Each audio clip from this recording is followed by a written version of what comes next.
Ya en todos los observatorios del mundo se sabe de Barnard primero, un nombre que los astrónomos le han puesto a ese mundo. Ellos mismos lo han bautizado con ese nombre.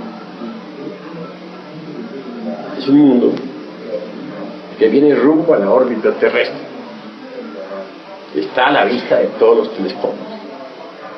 Un mundo gigante. Con el acercamiento de ese planeta a la órbita terrestre se producirá la catástrofe. Obviamente su poder magnético es tan grande que jalará o atraerá, dijéramos, el fuego magnético que existe o fuego líquido que existe en el interior de la Tierra, lo atraerá hacia la superficie y se producirán volcanes por todas partes. Es posible que debido a las presiones y vapores que actualmente hay dentro del interior del planeta, de la masa terrestre, se produzca una explosión de una parte de la corteza geológica. El fuego en esas condiciones, dijéramos, brotará por todas partes. El elemento líquido circulará por todas partes. Incendiará todo el planeta. En el máximo de acercamiento de Hercólogos a la Tierra, se producirá la revolución de los ejes de la Tierra. Los polos se convertirán en ecuador. El ecuador se transformará en polos. Y entonces los mares cambiarán de lecho. Y los actuales continentes servirán de lecho para los mares. Es decir, quedarán sumergidos entre las aguas. Los picos más altos de las montañas quedarán convertidos en islas. Y todo lo que actualmente existe sobre la faz de la Tierra desaparecerá. Es una cuestión completamente lógica. Nosotros tenemos aquí en nuestra institución un mapa levantado, no por nosotros, sino oficialmente levantado por los observatorios. Un mapa de la catástrofe. ¿Dónde conseguimos ese mapa? Públicamente, en una hemeroteca aquí en la ciudad capital de México. ¿Quiénes lo hicieron? Los astrónomos. Entonces es hecho por los astrónomos. Los astrónomos no ignoran el acontecimiento, ya lo tienen rigurosamente calculado. ¿Pero por qué no lo publican? ¿Por qué no ponen énfasis en eso? Sencillamente por la censura de los gobiernos. No permiten que los astrónomos vayan a hacer psicosis colectiva, porque provocarían un pánico mundial con las consecuencias que son precisamente la del fracaso económico, la banca, el comercio, todo. Psicosis colectiva que no tienen calculado los gobiernos. Y los astrónomos están amordazados. Sin embargo, ellos han hecho los mapas. Y yo tengo un mapa, o nosotros tenemos un mapa en la asociación. Esa es la cruda realidad de los hechos. Así que lo que estoy diciéndoles a ustedes es de orden totalmente oficial. Completamente oficial. No hay astrónomo del mundo que no lo conozca. Y han bautizado ellos el planeta, le han dado el nombre de Barnard I. Afectará principalmente se dice, a la Tierra. Y secundariamente afecta a Marte, a Urano y a Júpiter. Y ese mundo gigante, esa enorme mole planetaria, viene viajando hacia la órbita terrestre a velocidades gigantescas. No recuerdo exactamente qué velocidad, pero trae una velocidad fantástica. Ya está a la vista de los observatorios. En esas condiciones podremos estar absolutamente seguros de que la catástrofe está a las puertas. A las puertas. Nosotros, los trabajadores de la gran obra, estamos formando pues un núcleo,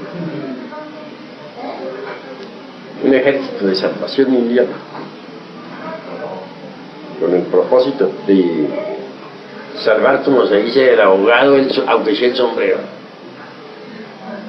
Del ejército de salvación mundial, lo que estamos haciendo saldrán a su vez los seleccionados, son aquellos que hayan disuelto el ego, saldrán rumbo a cierto lugar del Pacífico, que por ahora conserva un secreto, en cierto meridiano de la longitud y del alto, en el momento indicado, ya cuando la catástrofe esté totalmente ya para acaecer. Trabajaremos nosotros, los hermanos, sacando, guiando todos los que estén debidamente preparados, los hermanos que hayan trabajado sobre sí mismos y que estén debidamente preparados. Nos guiaremos hacia el lugar indicado donde no acaecerá nada, donde nada sucederá. Desde allí se podrá contemplar la catástrofe sin recibir daño alguno. Y esos que van a ser salvados secretamente serán precisamente los que se convertirán en la raíz de la futura sexta raza. Serán los iniciadores de la edad de oro, de la futura raza. No estoy hablándoles de ustedes a priori, sino sobre cálculos matemáticos, sobre mapas astronómicos levantados juiciosamente en todos los observatorios del mundo, sobre hechos aceptados oficialmente, pero que no se les está dando publicidad actualmente por censura de los gobiernos. Esa es la cruda realidad de los hechos. De manera que nosotros todos estamos formando el ejército de salvación mundial. Necesitamos atraer miles y millones de almas a la gnosis, porque necesitamos que el ejército crezca y se desarrolle cuanto antes, con gentes de todas las nacionalidades, pueblos y lenguas. Es necesario, pues, estar preparados para el día y la hora.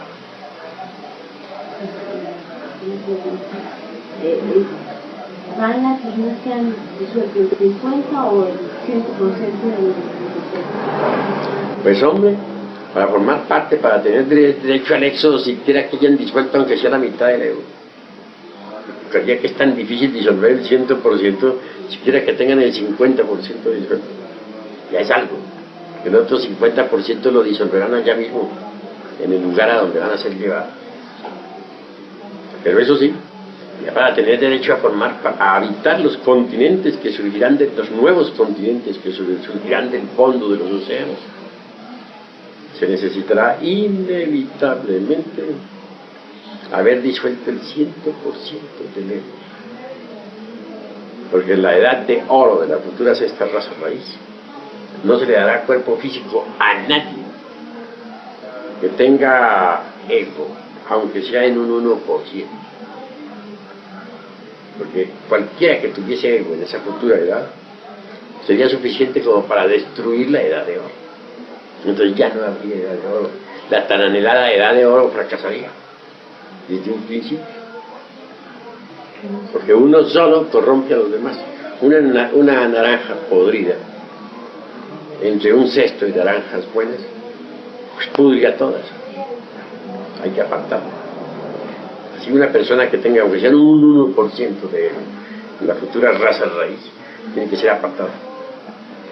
Apartado porque para experiencia de hermanos almorzará al planeta Tierra.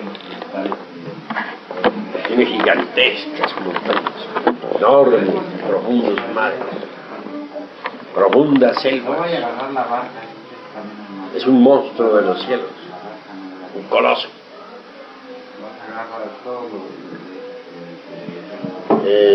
Pertenece a un sistema solar que también se acerca aquí al nuestro. Los cálculos sobre la órbita de aquel mundo varían. Unos piensan que tiene una órbita de 6.666 años. Yo sé que su órbita es mucho más grande. Cuando aquel mundo gigante se acercó a la Tierra en épocas del continente Lemur, que otrora existiera en el Océano Pacífico, provocó grandes terremotos, espantosos maremotos,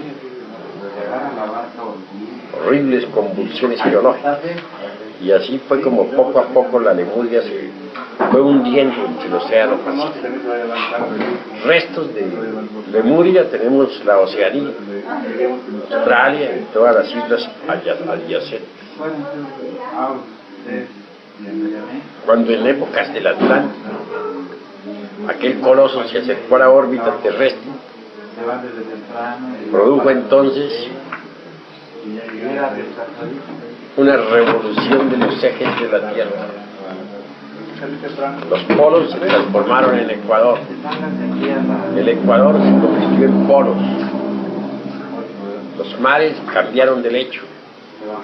Y el continente atlántico fue sumergido entre las embravecidas olas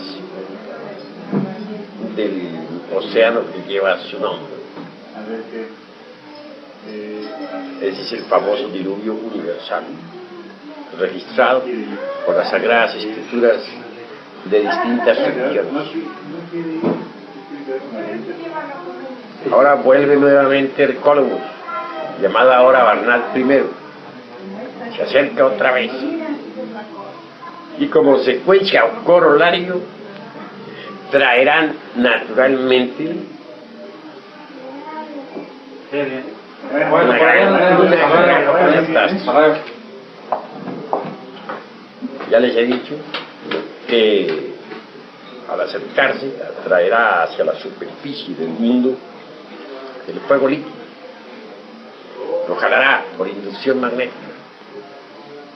brotarán los volcanes por todas partes, es posible que explote parte de la corteza geológica, también jalará, atraerá, digamos, formará en el océano inmensas olas, nunca antes vistas. Que su poder magnético enorme atraerá hasta las aguas y formarán enormes olas. Pero primero viene la destrucción por el fuego. Y en el máximo acercamiento se produce la revolución de los ejes de la Tierra. Los mares cambiarán de lecho y los actuales continentes quedarán en el fondo de los océanos. Perecerá todo aquel que tenga vida. Así terminará pues la raza aria, que es la quinta raza.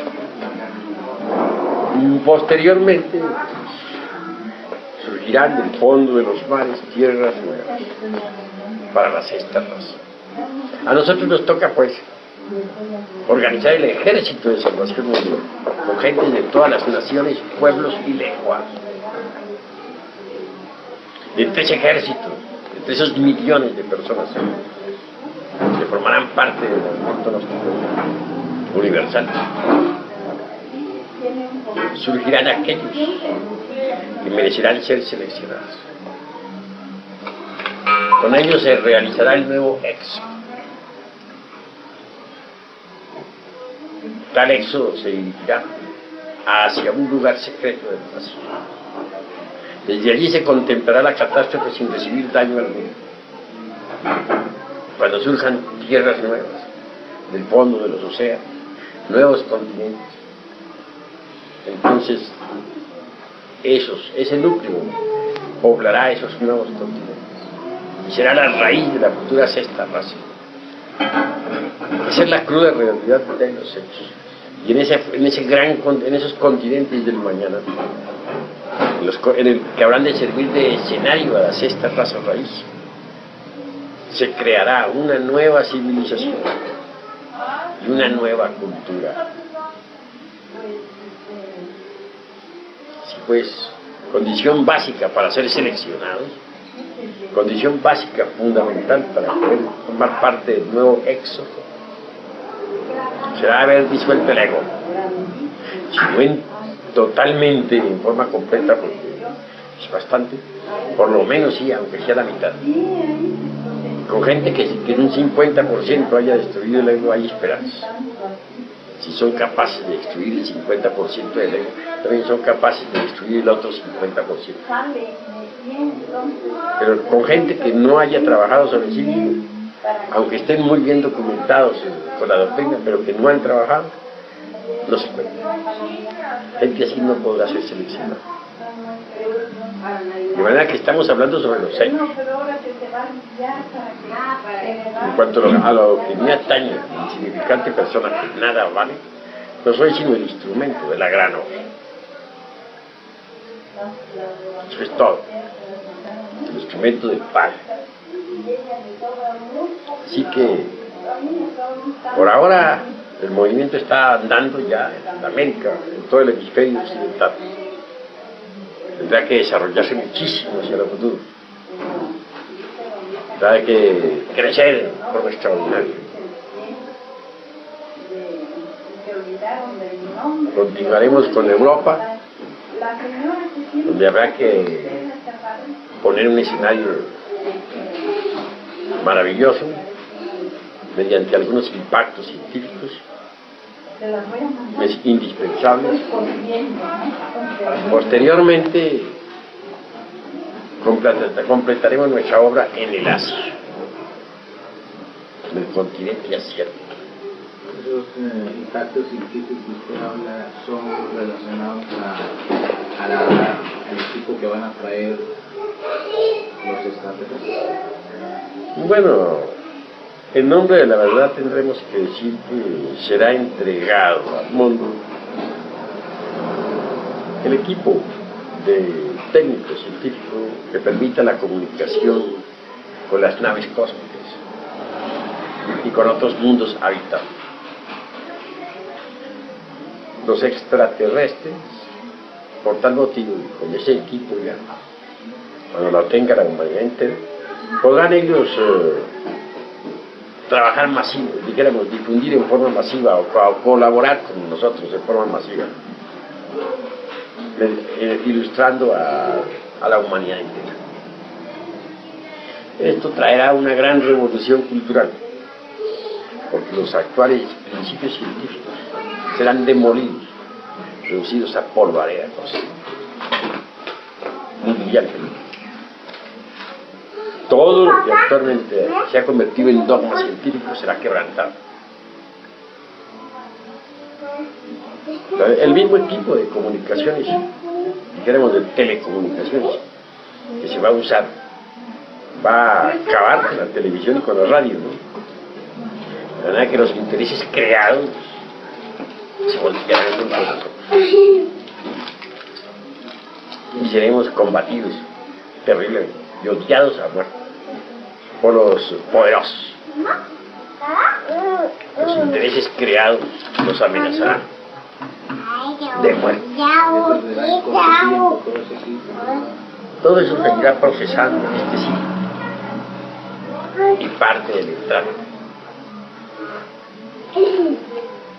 De manera que cuando todo eso vienen ustedes, cuando comiencen las comunicaciones ya científicas con gentes de otros mundos, entonces, y esas gentes de otros mundos a su vez comiencen a instruir masivamente a la humanidad, se acordarán de lo que yo estoy diciendo. Los viejitos ya no alcanzamos a ver. Pues pienso que no demora mucho eso. Pienso que eso está más bien cerca. Venerable maestro, nos han dicho los informes muy respetables de los distintos maestros que la tercera guerra atómica puede desatarse entre el año 1981 y 1982, pero no se nos ha dicho cuánto dura esa guerra. ¿Quién se nos puede decir a ese respecto? No pienso que todavía pueda estallar la guerra atómica.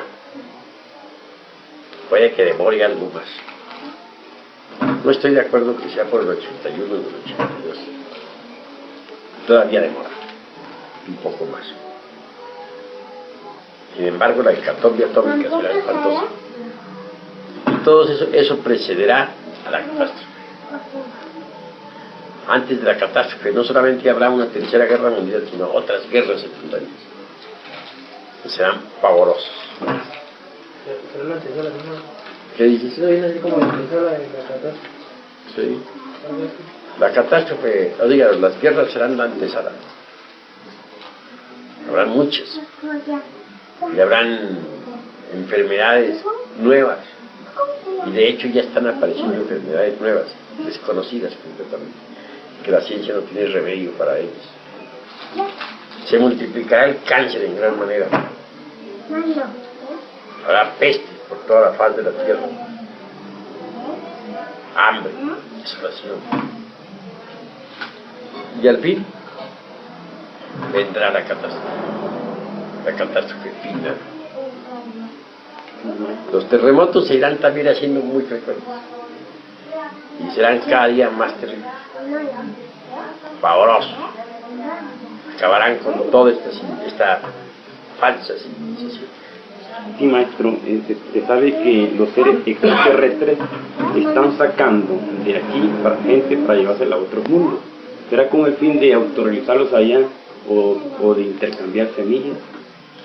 Pues la cruda realidad de los hechos es que algunos extraterrestres están siendo llevados al espacio para ser estudiados en los laboratorios de ciertas naves cósmicas. Se les está estudiando debido a que estos terrícolas son seres muy raros que han causado la curiosidad de todo el cosmos por lo extraño de sus sitios.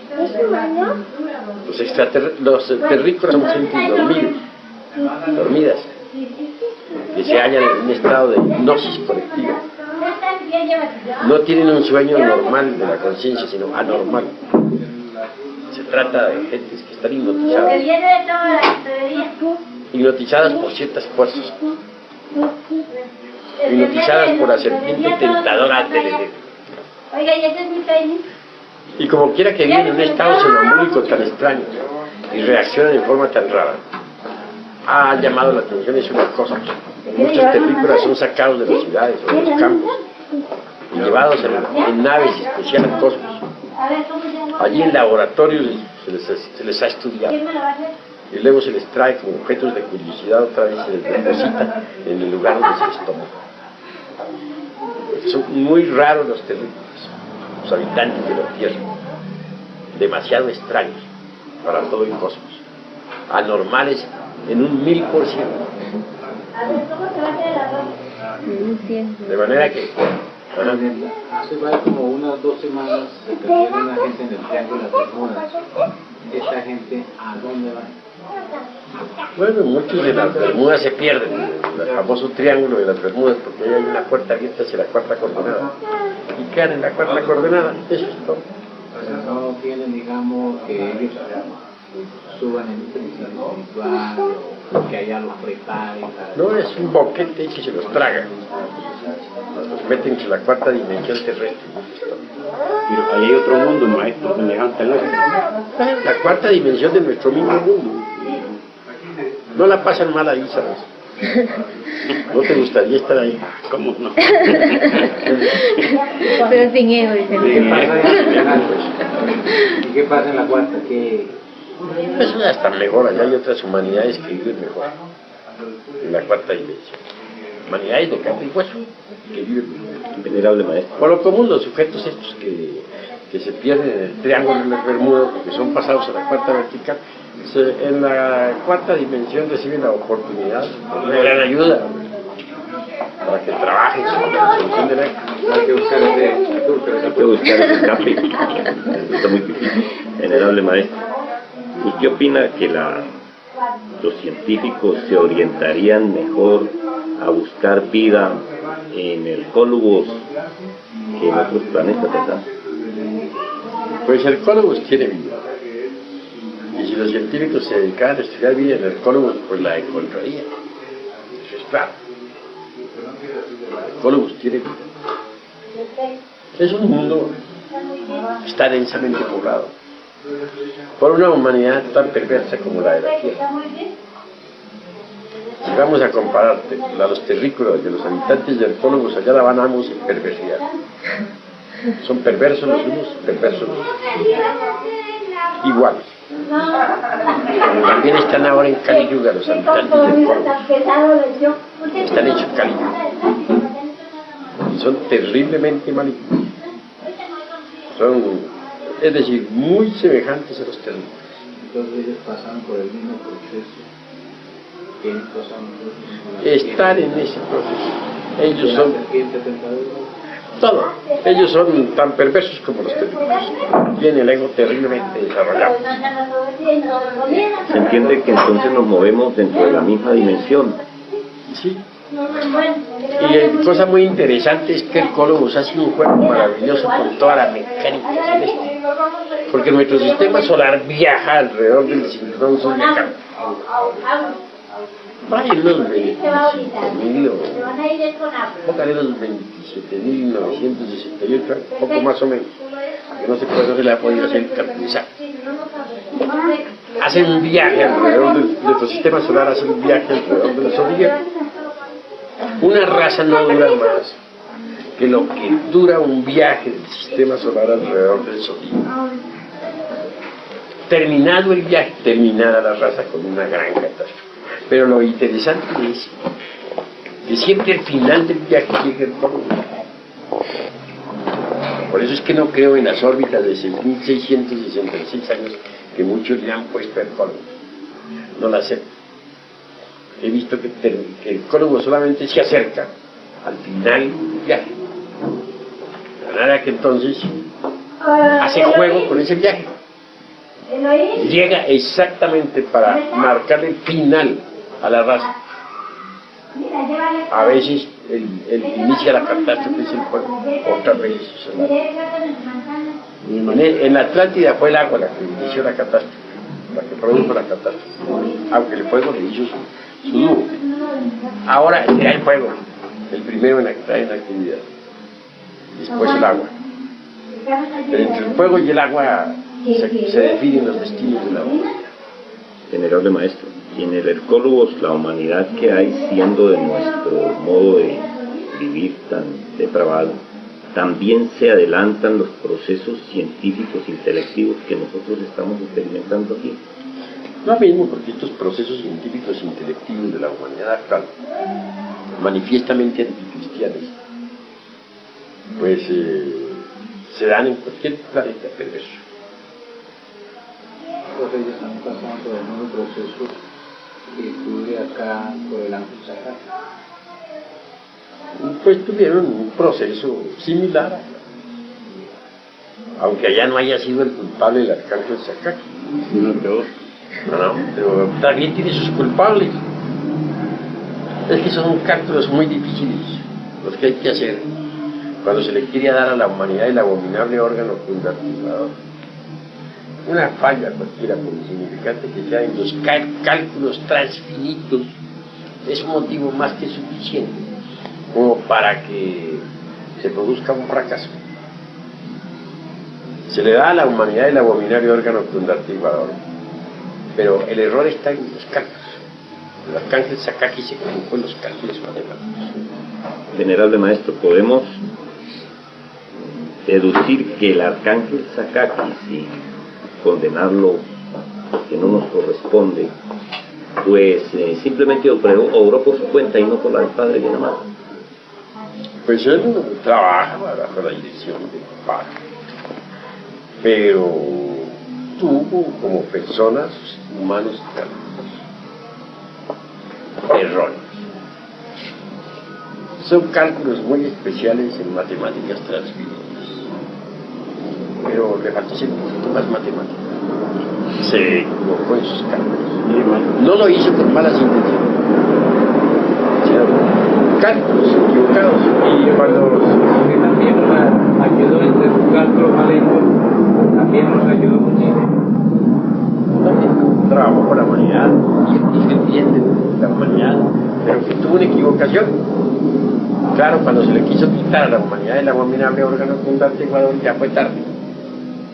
Fue más allá del tiempo normal. Dio como resultado esto, que al quitarle el abominable órgano fundartiguador a la humanidad, las malas consecuencias quedaron en los 5 cilindros de la máquina orgánica.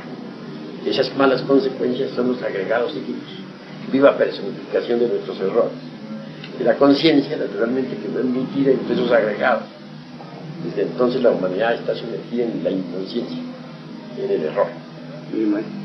Y si hubiera dado el arcángel Sakaki exactamente en el momento preciso de cortarle el órgano fundamental al hombre, ¿cómo hubiera acabado la humanidad?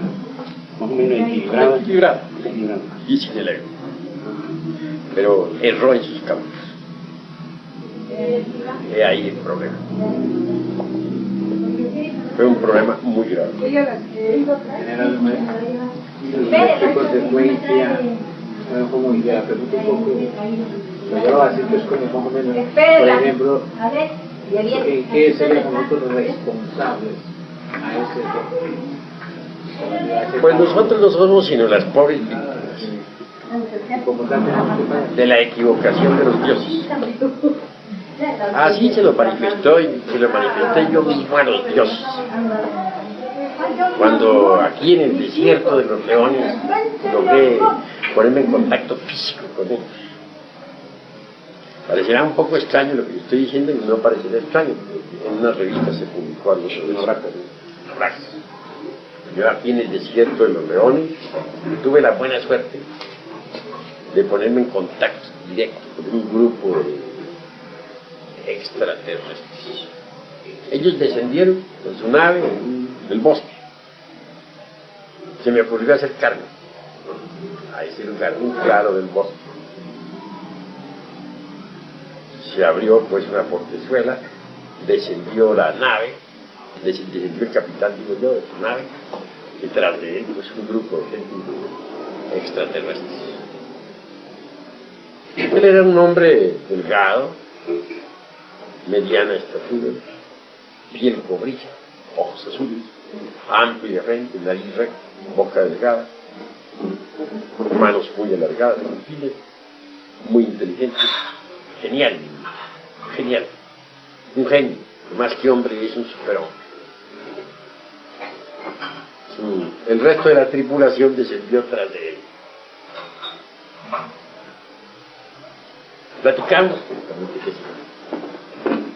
pedí el favor que me llevaran a la planeta Marte. Marte, me dijo, eso está allí nomás. Es decir, para él Marte era como ir a aquel estilo, como ir a la tienda de mi junto, cosas así por el estilo. No pude menos que quedar bastante perplejo. Comprendí intuitivamente que esta nave que ellos habían descendido venía del vientre de una nave nodriza que había quedado en órbita alrededor de la Tierra. Así lo entendí. Después rogué un poco que me llevara a otros invitados. Estaba dispuesto a ir. El capitán guardó silencio. Se sentaron todos los habitantes, todos los tripulantes alrededor, en unos troncos que había en el suelo. Ahí se sentaron. Y habían dos damas también entre ellos,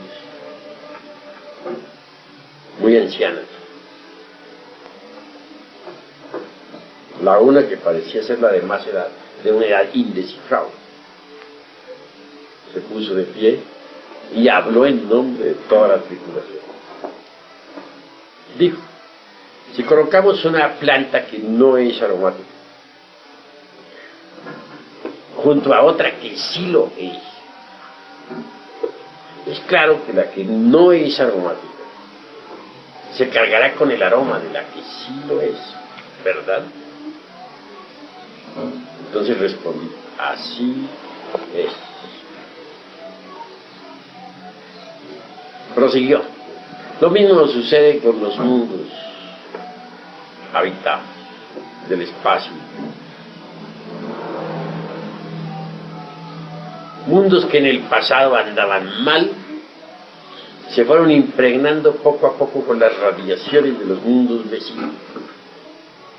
Y ahora andan muy bien. Pero vemos que aquí en el planeta Tierra no sucede lo mismo. ¿Qué es lo que está pasando? Fue la pregunta que me hicieron, quedaron alarmados. Ellos están acostumbrados a viajar a través del infinito y nunca habían visto ese fenómeno. Se encontraron con una humanidad perversa que los dejó completamente confundidos. Se encontraron con un fenómeno muy raro. Y me preguntaron extrañados qué estaba pasando en este planeta, en el cual ellos acababan de desembarcar. ¿Qué era lo que sucedía? Yo tuve que reflexionar un poco. Y luego respondí. Es un resultado, esto no es más que el resultado de la equivocación de los dioses. La tierra esta no es más que un resultado de la equivocación de los dioses. Pero luego redondeé un poquito mejor mi concepto. Concluí diciéndoles, así es el karma de los mundos. Cuando concluí, aquella dama asintió con la cabeza, sin pronunciar palabra. La otra hizo una venia irrespetuosa, sin pronunciar palabra. Todos, a su vez, asintieron con una gran venia de aceptación.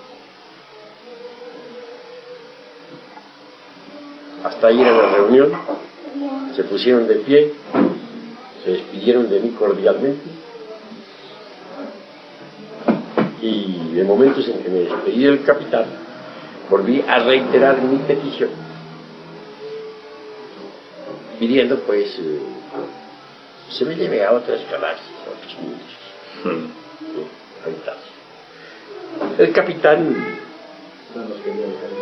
bueno, sí, quería ir y como yo se lo dije a ellos, les dije, pues yo soy un hombre, soy la batalla dentro de mí está el Kalki Avatar, estoy entregando el mensaje para la terrestre, la humanidad de este planeta Tierra.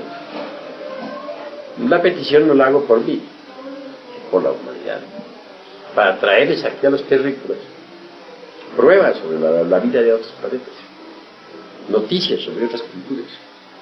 Sí. Claro, las razones que yo expuse son de peso, por supuesto que dije, no se trata de mí, sino de la humanidad. Pero entonces, estos dioses no pueden hacer nada por esta humanidad. Pues no platiqué sobre eso. Le cuento lo que entonces, ¿esa experiencia fue hace poco tiempo? Sí, carne y hueso, físicamente, en el desierto de Leones, fue una entrevista personal, de persona a persona. ¿Hace cuánto tiempo? Ya tiene más, le calculo como unos 3 años. En todo caso, después de todo, le dije al capitán, pues, reiteré mi petición. El capitán habla poco, y ellos poco, y en lo poco dice mucho. Me respondió de la siguiente forma: en el camino iremos viendo. Está bien, capitán, muchas gracias. Y leí la mano agradecida. Porque nosotros también, muy agradecidos. Ese se lo está diciendo con todos nosotros. Claro. ¿Usted sabe a qué camino se refiere? Iniciático. ¿Ah? Camino iniciático. Camino secreto, camino esotérico. Esto significa que después de la resurrección esotérica, por la cual he de pasar, o ha de pasar esto que está aquí adentro, entonces ganaré ese derecho de ingresar a una tripulación intergaláctica. Y por tiempo permaneceré en el cosmos y por tiempo aquí en el planeta Tierra. Venerable maestro, esa resurrección mística se va a suceder en el plano físico también. En todos los mundos, todas las regiones del universo. Me refiero concretamente a la resurrección que conocemos como la resurrección del Señor Jesucristo. Esa resurrección se repite en todo iniciado. Cada vez que se ha pasado por los procesos del Vía Crucis. De manera que entonces es de orden general. No es para un solo individuo. En la Edad Media varios individuos sagrados lo lograron. Nos tocará pues presenciarla en el plano físico. Pues la resurrección es algo más bien íntimo, esotérico. No es algo meramente espectacular, sino es algo íntimo y esotérico. En todo caso, pues, todos los seres humanos deben llegar a la resurrección, aquí y ahora. Maestro, a usted le falta poco para llegar. Sí, pues después de muchos años de trabajo nos estamos acercando ya al momento cumbre de la resurrección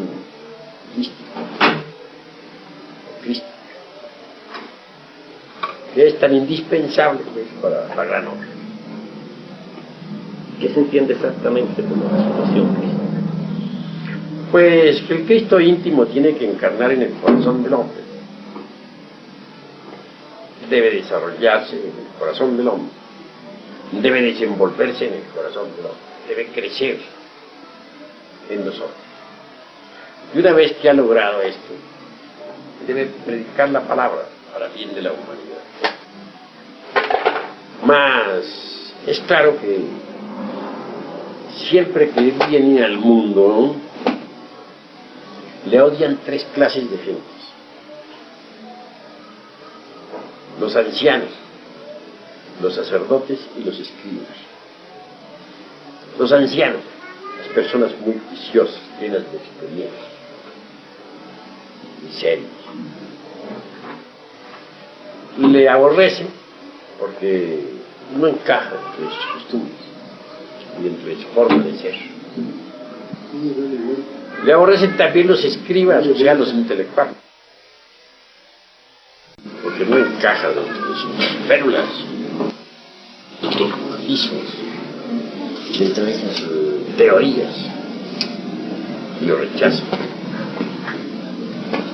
Y lo aborrecen, lo odian también los sacerdotes del templo, los miembros de todas las religiones, gentes muy religiosas, sacerdotes de todos los cultos, porque viene a hablar siempre, a decir siempre cosas revolucionarias que van contra los intereses creados de la religión oficial. Viene a desmoronar o a destruir sus dogmas, y eso no lo pueden aceptar.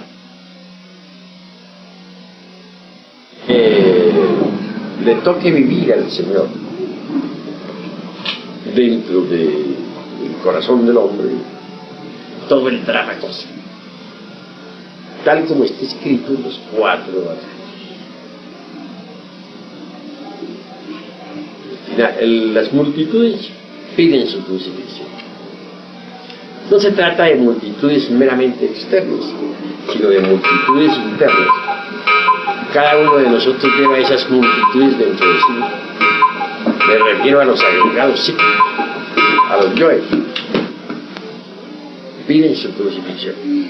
Hay 3 traidores que se prestan para llevarlo a la crucifixión, que son Pilatos, no digo Judas, el demonio del deseo; Pilatos, el demonio de la mente; y Caifás, el demonio de la mala voluntad. Esos son los 3 traidores. Esos hacen sufrir mucho al Señor. De manera que el Señor tiene que vivir dentro del alma humana todo el drama cósmico. Por último, el Señor es crucificado. Y después depositado en su santo sepulcro interior, su sepulcro de cristal, es necesario que el Señor resucite entre su sepulcro. Él resucita al tercer día, es decir, después de la tercera purificación por el hierro y por el fuego. Después que el hombre ha pasado por las 3 purificaciones a base de hierro y fuego, entonces el Señor resucita. Nuestro Rey se levanta de su sepulcro, se reviste con el toso María, el cuerpo de oro del hombre solar, y viene al mundo gnóstico sensorial, penetra profundamente en la naturaleza orgánica para poder hablar a la humanidad, para poder trabajar, para poder convertirse dijéramos, en el siervo de todos. Obviamente, es fundamental encarnar al Cristo íntimo. Y es posible encarnarlo a condición de recibir la iniciación venusta. Es pues en la iniciación venusta cuando el Cristo cósmico nace en el corazón del hombre. Cuando él adviene, ciertamente el iniciado lo único que posee para recibirlo son los cuerpos existenciales superior e interno. Ese Belén de que se habla en el Evangelio está dentro de nosotros mismos. Porque en la época en que el hierofante Yeshua ben Pandiraj enseñara la doctrina del Cristo, Belén no existe. La aldea de Belén no existe. Belén viene de un término caldeo, Bel, que nos recuerda a la torre de Bel, la torre de fuego. Todo hombre tiene que primero poseer la torre de Bel dentro de sí mismo.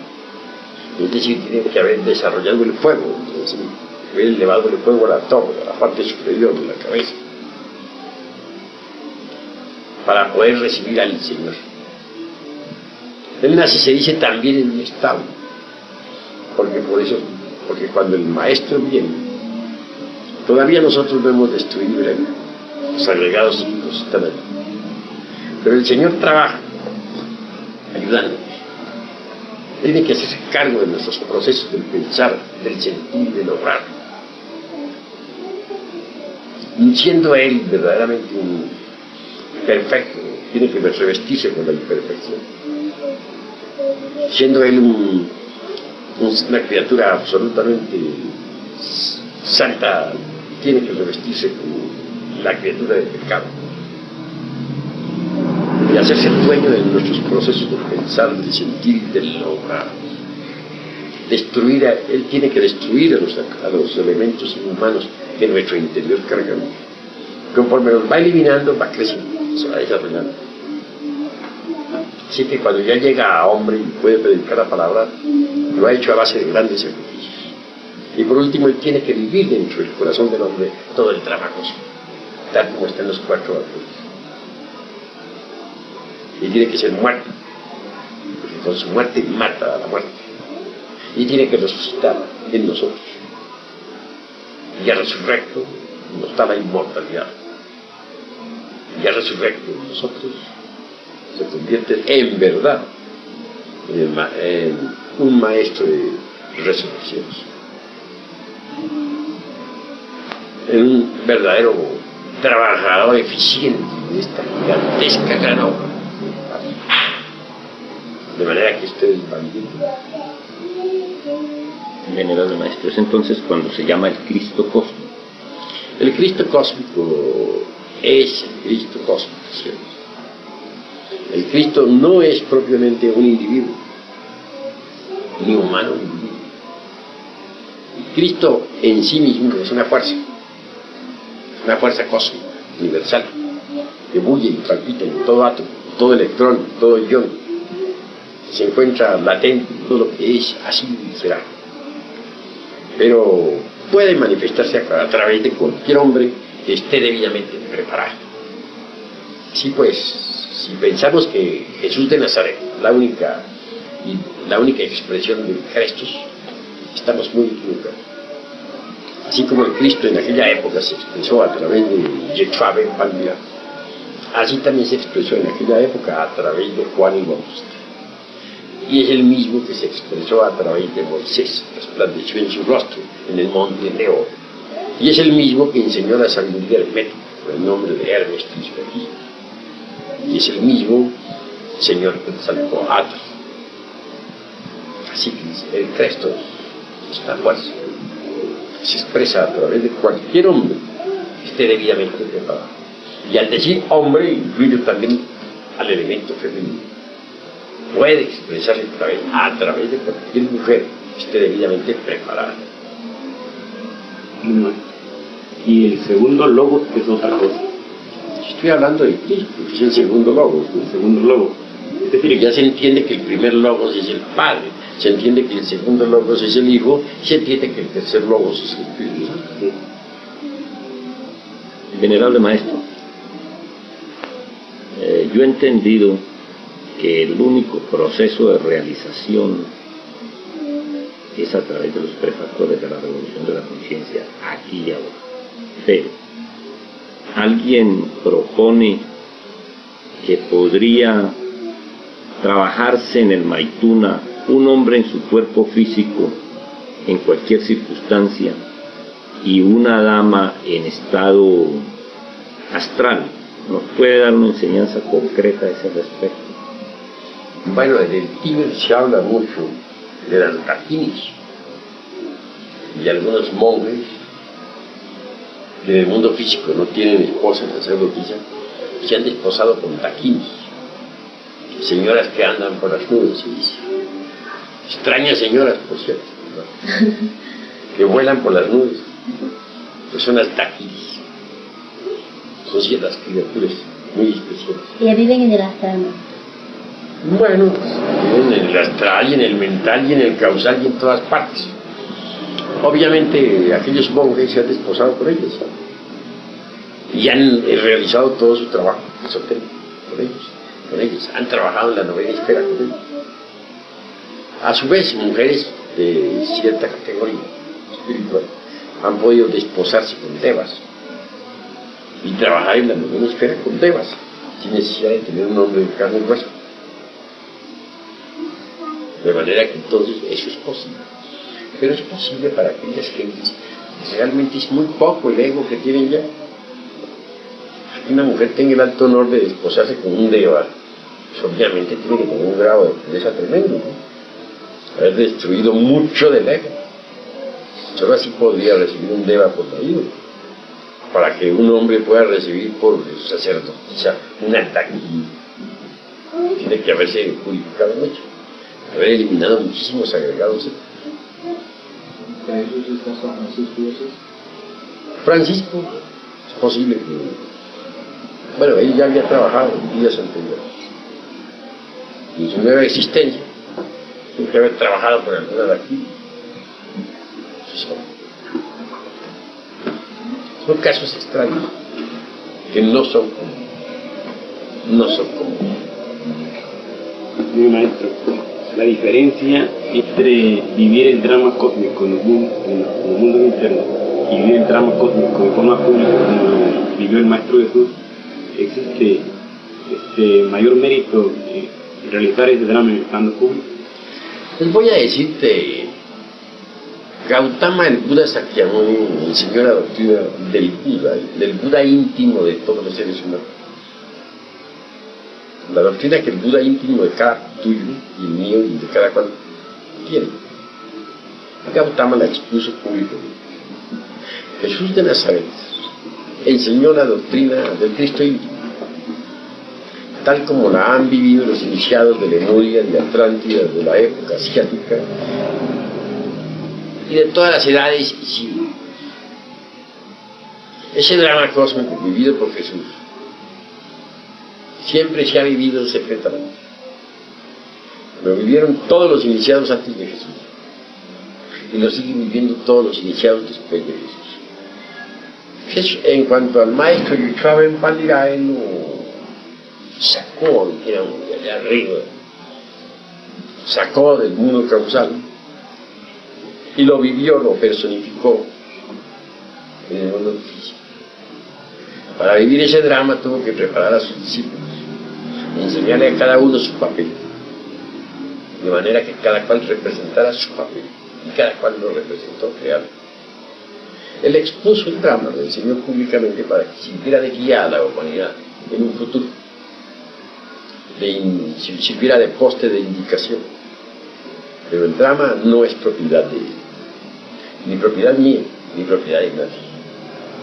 Ese drama es absolutamente cósmico. Entonces,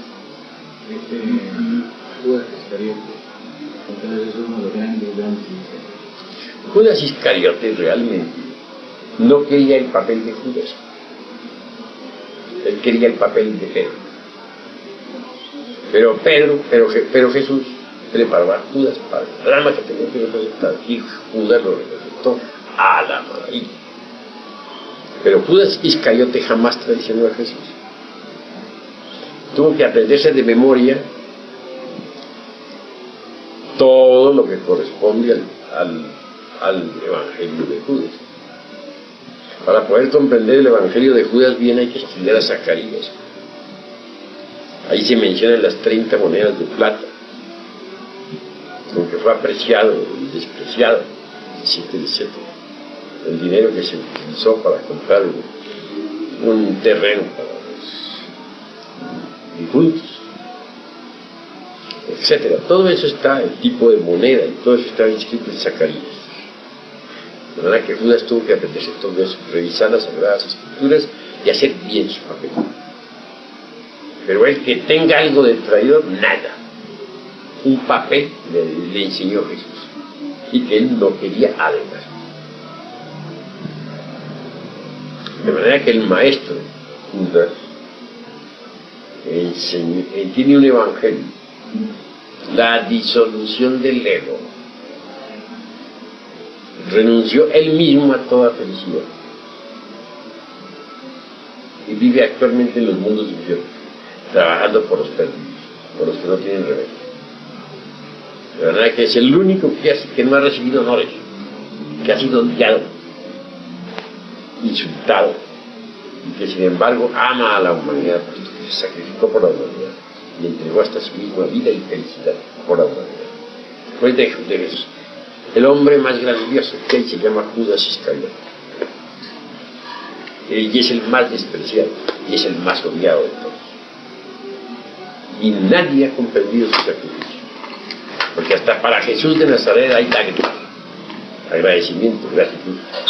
Pero para aquel que entregó su vida por toda la humanidad y que nos enseñó el camino de la disolución del ego, no ha habido una palabra de alabanza, no ha habido sino insultos. Desde que él cumplió su drama hasta la época presente. Y maestro, entonces, ¿por qué a Juan se le considera el discípulo amado? Sí lo es el verbo de la palabra. Al fin y al cabo, cada cual tiene su Juan, y cada cual tiene su Judas, y cada cual tiene su Santiago, y cada cual tiene su Pedro y su Pablo. ¿Por qué les digo esto? Voy a decirles. Porque dentro de cada ser viviente, o dentro de cada persona está el ser, más allá del ego, ser. Y el ser tiene muchas partes. El ser tiene las 12 partes, las 12 potestades que entran en el vientre de la Madre Divina y vienen a la existencia. Esas 12 potestades son los 12 apóstoles. De manera que cada cual, si hay un Pedro oficial, también cada cual tiene su propio Pedro allá adentro. Si hay un Juan de la palabra del verbo, también cada cual tiene su Juan. Y si hay también un Tomás escéptico, cada cual tiene el suyo. Y si hay un Santiago, el bendito patrón de la gran obra, cada cual tiene el suyo. Por cierto que les digo una cosa, de todos esos apóstoles el que yo aprecio más es a Santiago. Santiago es el mercurio de los sabios, nada menos. El que persona y que nos enseña la gran obra, el regente de la gran obra que tenemos que realizar dentro de nosotros mismos, aquí y ahora, el bendito patrón de la gran obra.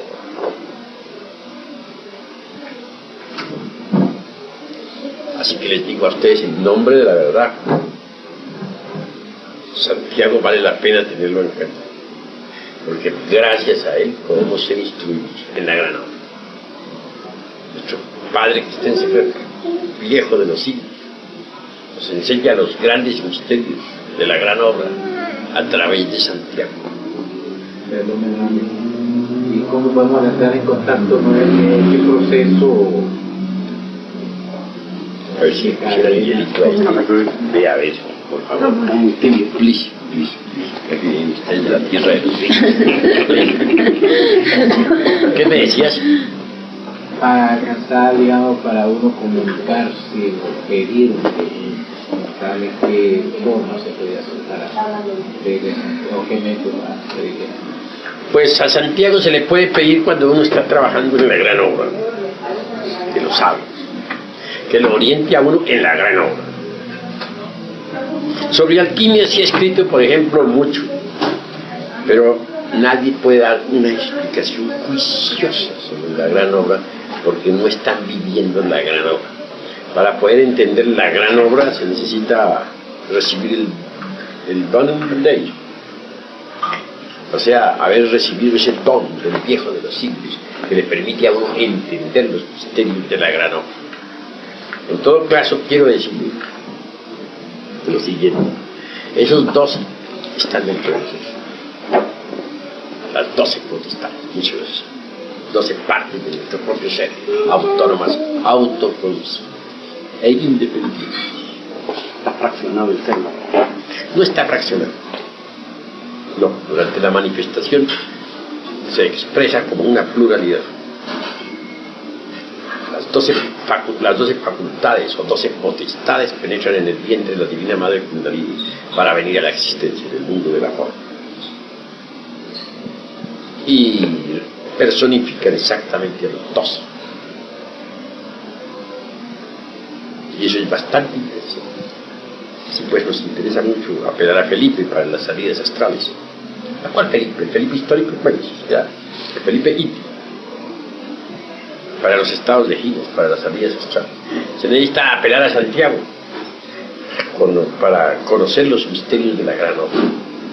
Se necesita apelar a Pedro para que nos indique textualmente el camino de Vulcano. Se necesita apelar a Juan, que nos enseña la ciencia del logos, el verbo, la palabra, etcétera, etcétera. Creo que ustedes van a entender. Y el Cristo está dentro, hay que buscarlo dentro. El que no lo encuentra dentro de sí mismo, no lo encuentra en ningún rincón del universo. En cuanto al Padre, cada cual tiene su Padre. Hay tantos padres en el cielo como hombres en la tierra, dice la Blavatsky, y es verdad. Cada cual tiene su propio Padre que está en su planeta. Pierre, en cuanto al Espíritu Santo, es el alma metálica, se expresa como alma metálica del esperma. Es el mercurio de la filosofía secreta, que nace de nosotros, el gentil hombre, sabio y verdaderamente libre. El Espíritu Santo. Quien quiera verdaderamente llegar a donde debe llegar, tiene que cristalizar las 3 fuerzas dentro de sí. Hay 3 fuerzas: el santo afirmar, el santo negar y el santo conciliar. El sagrado sol absoluto quiere hacer cristalizar dentro de nosotros mismos las 3 fuerzas de la naturaleza y del cosmos, las 3 fuerzas primarias. Si no se elimina el ego, no se puede cristalizar las 3 fuerzas. ¿Cómo se cristalizará la tercera fuerza? El Espíritu Santo. Pues trabajando intensivamente en la transmutación de la soja en bruto, cambiándola digamos, mediante la transmutación en el alma metálica del esperma. Esa alma es el mercurio de los sabios. Tal alma metálica debe cristalizar indubitablemente, o debe tomar forma en el cuerpo astral, en el mental, en el causal, a fin de recibir los principios anímicos y convertirse en hombre. Así viene a cristalizar el mercurio de los sabios en uno mismo. ¿Cómo podría uno llevar a cristalizar al Cristo en uno? Cristalice en uno. No se trata simplemente de encarnarlo, sino de lograr la cristalización del Crestos cósmico en uno. ¿Cómo? Solamente sería posible eso negándose a sí mismo. No es tan fácil negarse a sí mismo en todo. Destruyendo el ego. quebrantándolo, volviéndolo polvo.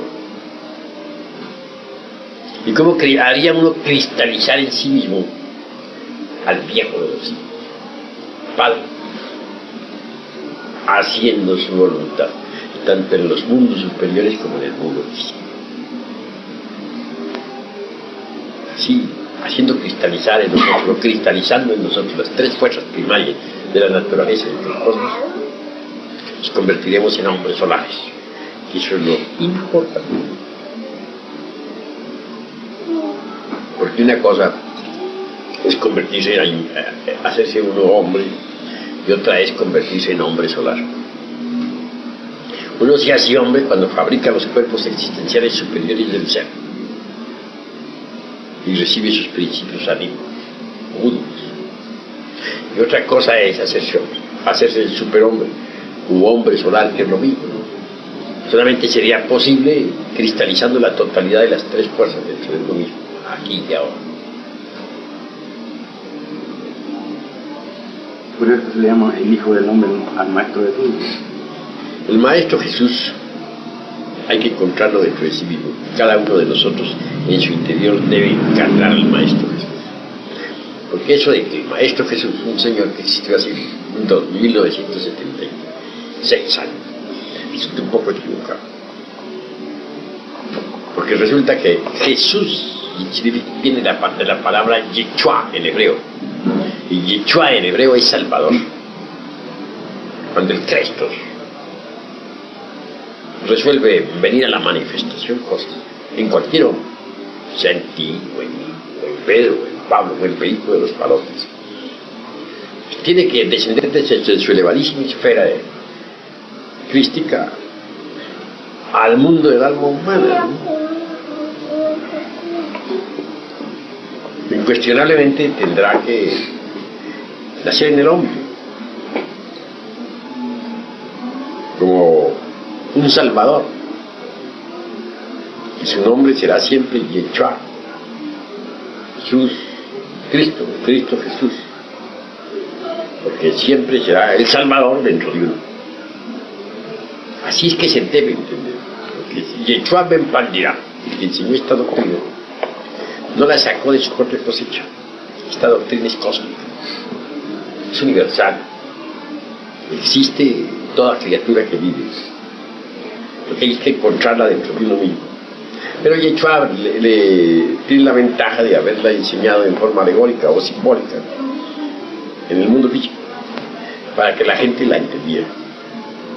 Es una doctrina que existió antes del Gran Camino y que siguió existiendo después del Gran Camino. Y Maestro, ¿por qué le pusieron Emanuel? Al principio, cuando se cuenta que iba a nacer de la Virgen María, te llamarás Emanuel. Bueno, Emanuel es Dios. Ah, entonces. Y la Virgen María está dentro de ti, y dentro de mí, y dentro de Pedro, y dentro de Pablo, y dentro de Juan. Es la Kundalini, serpiente ígnea de nuestros mágicos poderes.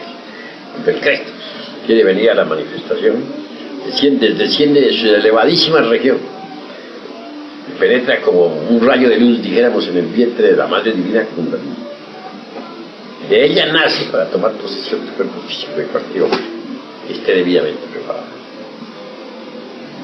De manera que se anda dogmatizando también a la Madre Cósmica, está mal.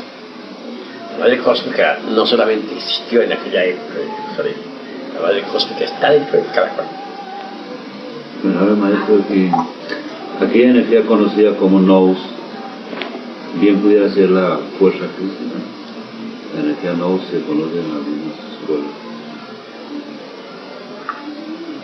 Nous es un átomo Nous. que existe en el ventrículo izquierdo del corazón.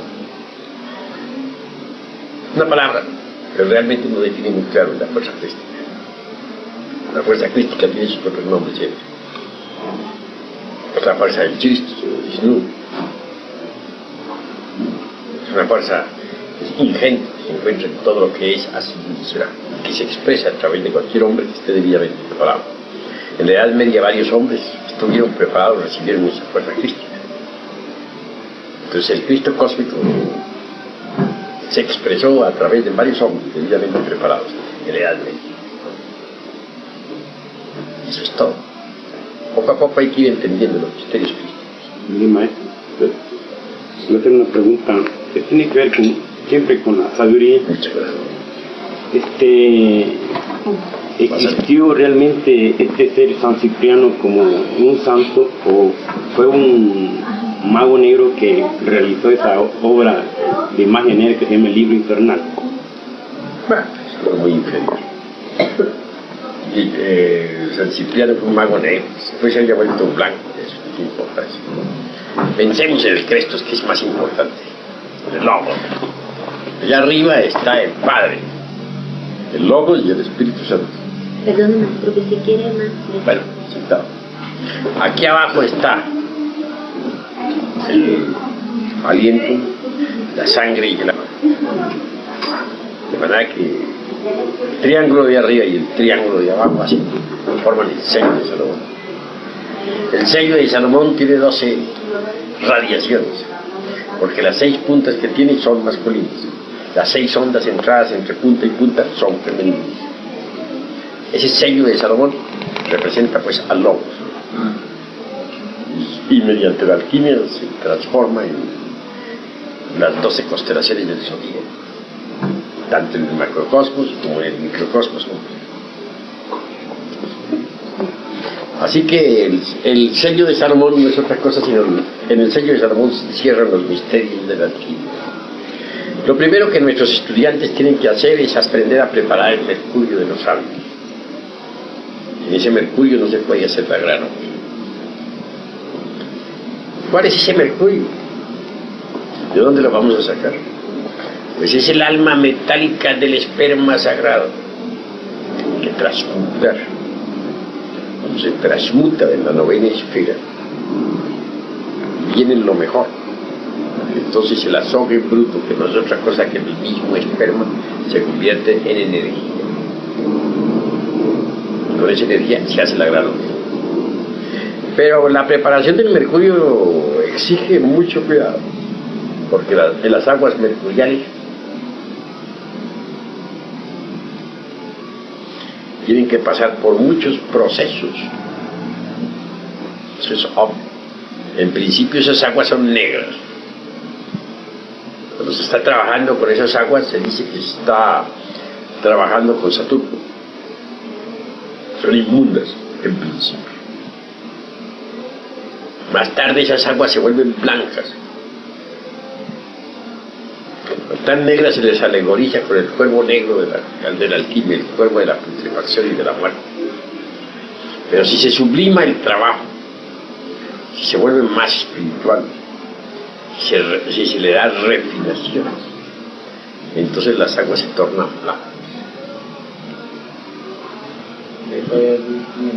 Ay, depende, el tiempo depende del esfuerzo de las parejas, porque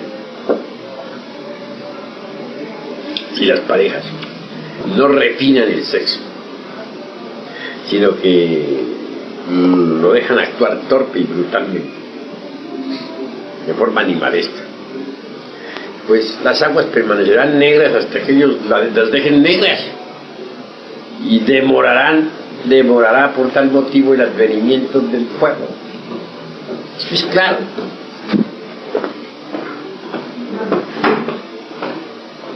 Pero si las parejas resuelven refinar el sacramento de la Iglesia de Roma,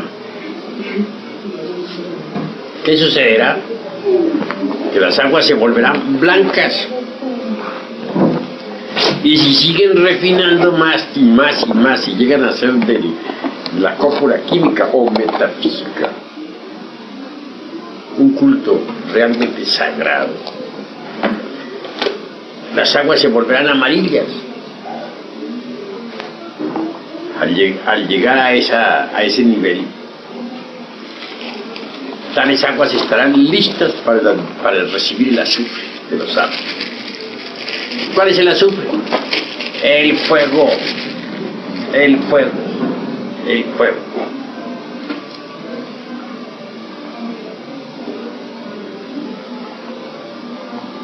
ese azufre es bastante interesante. No es que sea azufre puramente químico en el sentido completo de la palabra, ¿no? Cuando dice un azufre, existe la tendencia a pensar en el azufre de los volcanes. O existe la tendencia a pensar en el azufre que se puede comprar en la farmacia, ¿no? Flor de azufre, que por cierto, entre paréntesis, se debería llevar entre los patos que tengan larvas, no se las ayuda a desintegrar, ¿no? Bueno, vamos a hacer una lista de final del taque. ¿sí? Y la azufre es medicinal, Es medicinal también, no se puede negar que no, el azufre es medicinal. Pero bueno, lo que estamos hablando es del azufre de los sabios. Estamos diciendo que cuando el mercurio está debidamente preparado por el color amarillo, se puede recibir el azufre de los sabios. Ese azufre hace fecundo al mercurio. Pero ¿cuál es ese azufre de los sabios? El fuego sagrado, que normalmente está enrollado 3 veces y medio dentro de cierto chakra o centro magnético que existe en el coxis. Cuando el mercurio está preparado ya, entonces recibe el azufre, se mezcla con el azufre, se convierte en un mercurio azufrado. A su vez, la sal que existe en las secreciones sexuales también pasa por sublimación, y junto con el azufre y el mercurio forman un solo trío: sal, azufre y mercurio. Esa sal, azufre y mercurio toman la forma de una serpiente que sube por la espina dorsal a lo largo del canal medular espinal. Normalmente se le denomina Kundalini y va ascendiendo por la médula espinal hasta el cerebro, abriendo los chakras que existen en la espina dorsal. El excedente de tal sal, de tal azufre y de tal mercurio cumple finalidades hermosas. No hay duda de que la sal, el azufre y el mercurio revueltos reciben un nuevo nombre. Se le llama el vitriolo. Vitriolo es una palabra que se descompone así: visitan interior in interram rectificator invenias occultum lapidum. Visita el interior de nuestra tierra, que es rectificable. Encontrarás la piedra oculta. ¿A qué piedra se refiere? A la piedra filosofal, que hay que elaborar, que hay que fabricar, el carbunclo rojo de los sabios.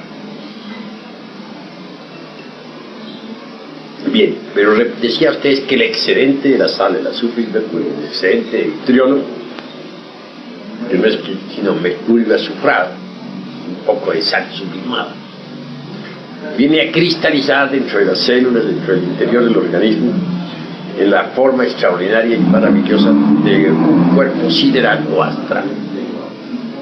Quien posee un cuerpo astral sabe que lo tiene, porque puede viajar con él a través del cosmos. En una octava más elevada, tal excedente sobrante de la fabricación del astral viene pues a cristalizar en el mental, un cuerpo magnífico con el que podemos viajar a través del infinito y absorber la sabiduría universal. Y en una tercera octava, el tal excedente del vitriolo sirve para fabricar el causal. Quien posee el cuerpo causal o cuerpo de la voluntad consciente se convierte en un hombre causal. El hombre causal es el verdadero hombre, en el sentido más estricto de la palabra. En el mundo causal está el templo de la gran logia blanca, es el gran templo universal. Allí viven los adeptos. Yo mismo, como adepto, estoy, dijéramos, o tengo como centro de gravedad el mundo causal. Desde esa región me puedo proyectar hacia el mental, hacia el astral y aquí hacia el físico. Para hablar con ustedes aquí en el físico me he proyectado desde el causal.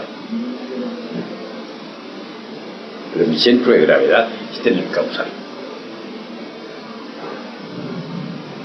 Quien posea los cuerpos físico, astral, mental y causal se convierte en un hombre de verdad, porque puede recibir los principios anímicos y espirituales y convertirse en hombre.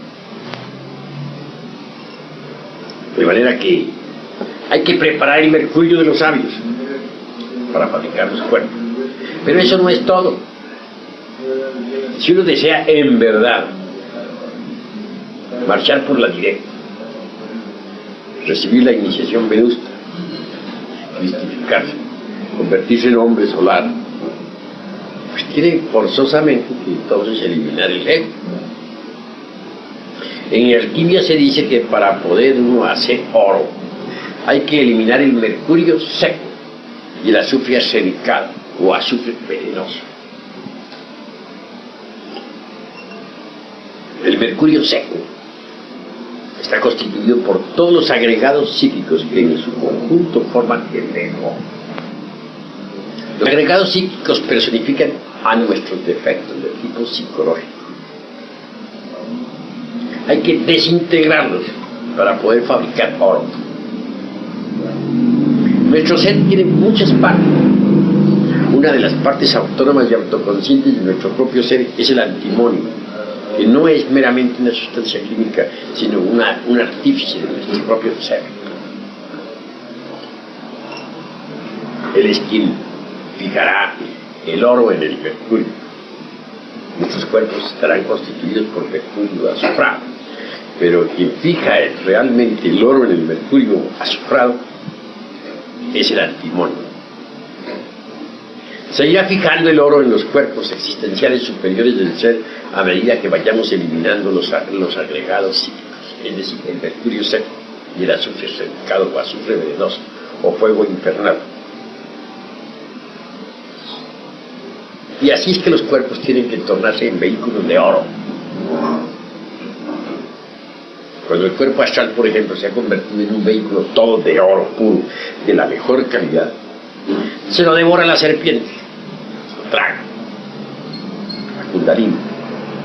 Cuando el cuerpo mental ha sido convertido en un vehículo de oro precioso, se lo traga la serpiente. Cuando el causal ha sido convertido en un vehículo de oro, se lo traga la serpiente. Es necesario que los vehículos sean devorados por la serpiente. Hasta el Budi debe tragárselos la serpiente y el atma. Como dicen los mayas en el famoso libro que se llama el Chilambalán de Chumayel, dicen: necesitamos ser tragados por la serpiente. En Yucatán encontré en una de los templos de Yucatán, encontré 2 serpientes de piedra muy hermosas. También encontré una serpiente de piedra en un templo enorme, gigantesca, dentro de cuyas fauces aparecía un hombre que la serpiente se lo estaba tragando. Eso viene a confirmar lo que se dice en el Chilambalán de Chumayel. Los teósofos nos hablan de la Kundalini Chakra. Y Mr. Liebiter escribió por ahí algo sobre el chakra, la Kundalini, todo eso. Pero no basta el solo despertar de la Kundalini, es decir, de la serpiente. Eso no es suficiente. No se piense que por el hecho de haberse despertado de la serpiente, un hombre tiene derecho a gozar del poder de los chakras. No. Para gozar del poder de los chakras hay que haber sido devorado por la serpiente. Una cosa es despertar la Kundalini y desarrollarla, y otra cosa es ser devorado por ella. En Botán, por ejemplo, un gran iniciado antiguo, se lee en una narración en que dice que él estuvo en la mansión de la serpiente, que él entró por un orificio de la tierra que había hacia el centro de la tierra, y dice: y yo pude entrar por el pasaje de la serpiente porque yo soy una serpiente. Los antiguos iniciados egipcios también se llamaban así mismos serpientes, lo mismo que los druidas. Necesita convertirse uno en serpiente. El conde San Germán alguna vez dejó un papelito por ahí abandonado. Alguien se acercó y leyó: Decía, hace tantos miles de años, no recuerdo en este momento cómo se puso, estoy establecido en Isis. Entonces se entiende que había sido devorado por la serpiente, que era una serpiente. Mi maestro, cuando los faraones lo representan con una serpiente aquí en la frente, es el símbolo que fueron tragados por la serpiente. Es un símbolo. Una vez que uno se ha convertido en serpiente, que es una serpiente, a su vez pasa a ser devorado por el águila y se convierte en la serpiente emplumada, en el Quetzalcóatl. Pero bueno, concretemos esto en el Cristo. Una vez que los vehículos de oro han sido devorados por la serpiente, tenemos entonces una envoltura metálica extraordinaria. El tosoma ilíaco está compuesto por todos los vehículos de oro. El tosoma ilíaco del hombre solar. Al llegar a esas alturas, el Cristo resucita en nosotros. Después de haber vivido Él en nuestro interior, todo el drama cósmico. Se envuelve con el tosoma ilíaco, se reviste con ella, se recubre con esa sagrada envoltura. Surge a la manifestación, viene, entra en el organismo, se expresa como un hombre entre los hombres, pero como un hombre resucitado. Y pues la causa causón le da fuerza a los maestros resurrectos. Por eso es que los maestros resurrectos son resurrectos. Los Kuthumi, los San Germán, los Cagliostros, los Hermes Trismegistos, y así. Y eso es lo que se busca, la creación del hombre solar. ¿Le ponemos más? Por ahora. Ya. En todo caso, quiero decirles a ustedes en nombre de la verdad que se hace necesario que Cristo nazca en el corazón del hombre. Que pase, que viva su vida cósmica en el corazón del hombre. Que muera en nosotros y que resucite en nosotros. Porque inútilmente habrá nacido Cristo en Belén si no nace en nuestro corazón también. Inútilmente habrá sido muerto y habrá resucitado en la Tierra Santa si no muere y resucita en nuestro corazón también. Es necesario que nosotros logremos la resurrección. En tanto no hayamos logrado la resurrección, tenemos que luchar mucho para lograrla. Eso es fundamental. ¿De qué serviría el descenso del Cristo a la tierra si no lograra la resurrección? Cristo desciende, muere para resucitar. Y con su muerte mata a la muerte. Es lo último que hace, eliminar a la muerte con su mismísima muerte. Claro. Pero todo esto es cuestión de así. Si un hombre no eliminara el mercurio seco,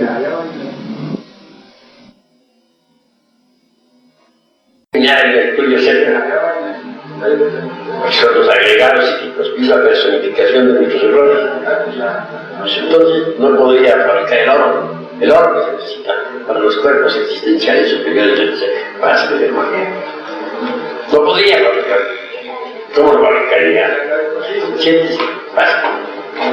De verdad que se hace necesario precisamente fabricar oro. El que no sabe fabricar oro no sabe nada.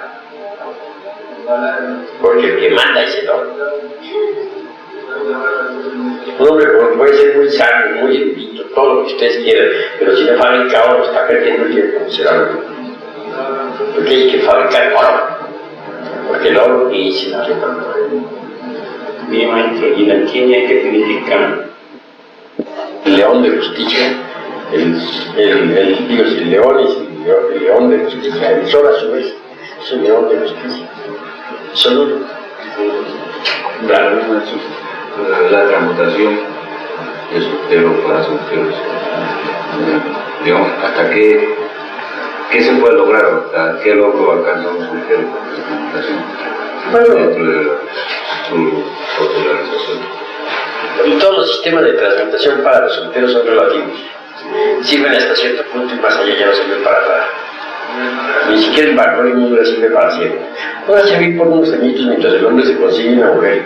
Podrá servirle a la mujer mientras se consigue un hombre. Pero que sirve el valor inmundo de forma definitiva y para siempre tampoco. No hay que exagerar.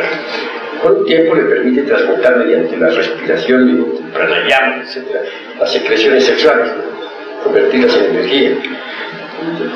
Pero que pueden ser utilizadas para, digamos, para la salud, pero que pueda un hombre, por ejemplo, fabricar esos cuerpos existenciales superiores del ser por medio del pranayama, no es posible, de la transmutación para soltero no es posible, por un hecho muy concreto, que el hombre represente el santo afirmar, la mujer el santo negar, el Espíritu Santo el santo conciliar. Si un hombre, por ejemplo, cree que puede fabricar los cuerpos existenciales superiores del ser por las transformaciones para solteros, se está equivocado, se está manejando únicamente una sola fuerza, que es la masculina, santo afirmar, nada más. Si una mujer cree que sola, con el macrón puede, o transmutación de pranayamas, etc., puede crear los cuerpos existenciales superiores del ser, tampoco. Está manejando una sola fuerza, que es la de la femenina, negativa. Para aquella creación se necesitan siempre tres fuerzas: santo afirmar, santo negar y santo conciliar, o sea, positivo, negativo, neutro. Y eso, si esas tres fuerzas no inciden en un punto dado, tampoco pueden realizar una creación. Las tres fuerzas en el cosmos, por ejemplo, el caos, la positiva, la negativa y la neutra, se dirigen hacia distintos lugares, no pueden realizar una creación. Para que haya una creación se necesita que las tres fuerzas incidan en un punto dado. Entonces adviene la creación, ya sea de un mundo o de los cuerpos existenciales superiores del ser. Así que hay necesidad de las tres fuerzas para poder crear los cuerpos existenciales superiores del ser. Y eso solamente es posible trabajando en la novena esfera, en la forja del ser, entre hombre y mujer. El santo afirmar, el santo negar se unen y el santo conciliar los concilia las fuerzas opuestas. Y así se realiza la creación de los cuerpos existenciales superiores del ser. Maestro, en la práctica del Maituna, practicando a la vez el pranayama y el soltero ayuda El pranayama se usa para, mejor dicho, siempre para transmutaciones. Quien quiera controlar perfectamente el sexo debe practicar pranayama, pero no la debe practicar fuera de la novena esfera. Debe practicarlo en la novena esfera durante la cópula química o metafísica. Así hará que asciendan las energías hasta el cielo.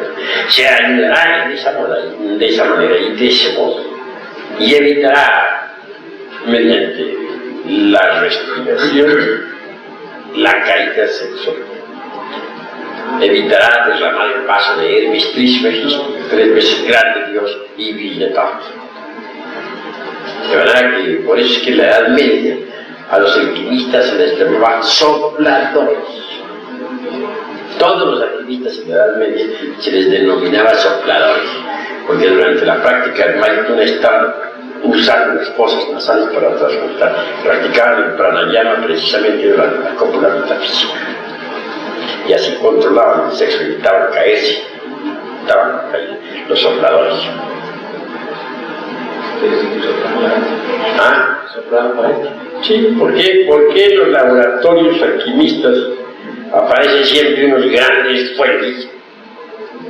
Allí están los fuelles siempre.